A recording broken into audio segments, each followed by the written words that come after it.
If you've ever been disappointed by your marketing results, you've already experienced what I call the marketing delusion. Most businesses are slowly dying on a battlefield they don't even know exists. And it's because they're focused on marketing when they should be focused on propaganda.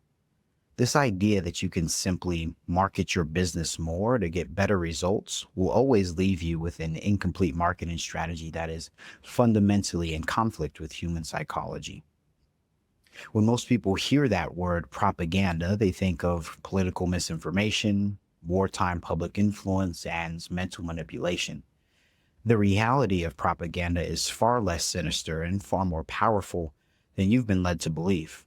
And I can confidently say that this is the only video on YouTube right now that will tell you that marketing your business without a propaganda strategy is self-sabotage. So if you want to understand the difference between propaganda and marketing, see actual case studies that prove the power of propaganda, and learn the one question you need to ask yourself to start building your own propaganda strategy, you're in the right place. As an entrepreneur and former MBA professor who spent years studying and reverse engineering the hidden mechanics of cult brands and corporate propaganda, I've used these exact principles to build a six-figure business and to consult for organizations, entrepreneurs, professional athletes, and global thought leaders like 19 Keys to improve their marketing. I've been documenting these patterns and frameworks for my upcoming documentary, Propaganda is Real, which has given me this insight into how narrative control actually works. Now, I should start by defining the difference between marketing and propaganda. In its simplest definition, marketing is the organized effort to sell a product or service. Propaganda, on the other hand, is the organized effort to sell a narrative, idea, or belief system in mass. This might seem like a small difference, but it's often the reason that business lives or dies in the market. You'll notice that the real definition of propaganda actually doesn't include any of the negative attributes people normally think of when they hear the word. Propaganda doesn't inherently involve lying, manipulating, or deceiving people. And just like marketing, propaganda can absolutely be used in those unethical ways. Both marketing and propaganda are neutral tools that we are responsible for using ethically. Now let's take a look at the power of propaganda in practice and how one company used it to take sales from 100,000 to over 4 million by controlling a cultural narrative. At its inception, the mouthwash brand Listerine was a struggling product line, not because it didn't work, but because consumers didn't believe they had a problem worth solving. Before the 1920s, bad breath wasn't considered a social catastrophe, it was just commonplace. Now, traditional marketing would tell us to run more ads promoting the product's great qualities, get more product placements, celebrity endorsements, or adjust the price. Instead, Listerine did something far more powerful. They invented a problem. Through a brilliant propaganda campaign, they popularized the concept of halitosis. At the time, it was just an obscure medical term for bad breath, but they positioned it as a devastating social condition that could secretly ruin your life.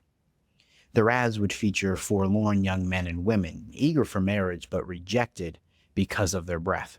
They created shame where none existed before. They engineered social anxiety around a condition people previously considered trivial.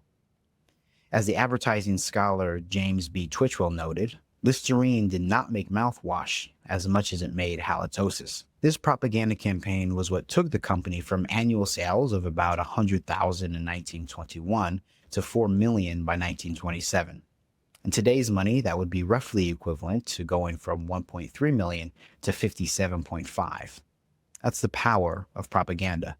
The specific strategy Listerine used here was called problem agitation, and it's one of 6 different narrative strategies I have detailed inside my mass narrative engineering framework for building out propaganda campaigns in today's world. If you want the full framework and half a dozen AI assistants that go with it, check the description. Now that all sounds great for Listerine, but it's 100 years later and your prospects are overwhelmed with marketing. Every day they scroll past thousands of ads, ignore sales pitches, and distrust corporations that are selling products. Yet they desperately want to believe in something, to belong to movements, ideologies, to align with narratives that make sense of their world. And you can offer them that through the careful use of propaganda. In fact, I can confidently say that there is no such thing as a complete marketing plan without a propaganda strategy. While the whole process of designing a propaganda campaign requires following a detailed framework, you can start right now by answering a single question. What is the one thing your ideal customer must believe in order to make them desperately want what you have to offer? This one thing should be able to stand completely separate from your particular product or service. Looking at Listerine's story, the one thing they had to convince their ideal customer of was that their bad breath was problematic for their social life. That was Listerine's narrative, and it could stand completely on its own without ever talking about mouthwash.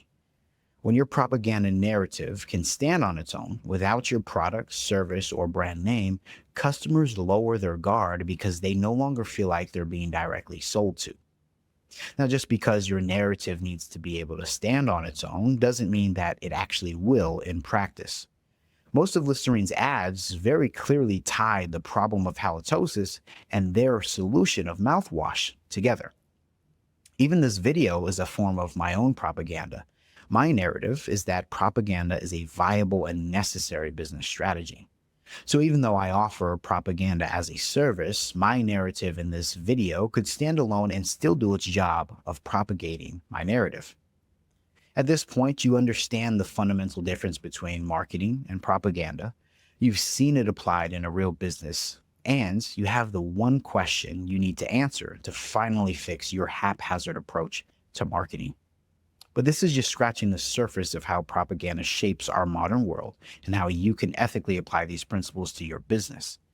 I'm currently finishing production on my documentary, Propaganda is Real, a comprehensive investigation into the past, present, and future of propaganda.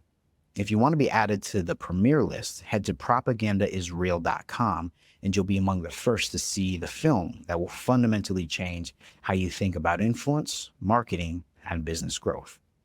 The entrepreneurs and marketers that understand this distinction between propaganda and marketing will shape the next decade. Those that don't will keep wondering why their marketing feels harder and costs more every year. So I ask you again, what is the one thing your ideal customer must believe in order to make them desperately want what you have to offer?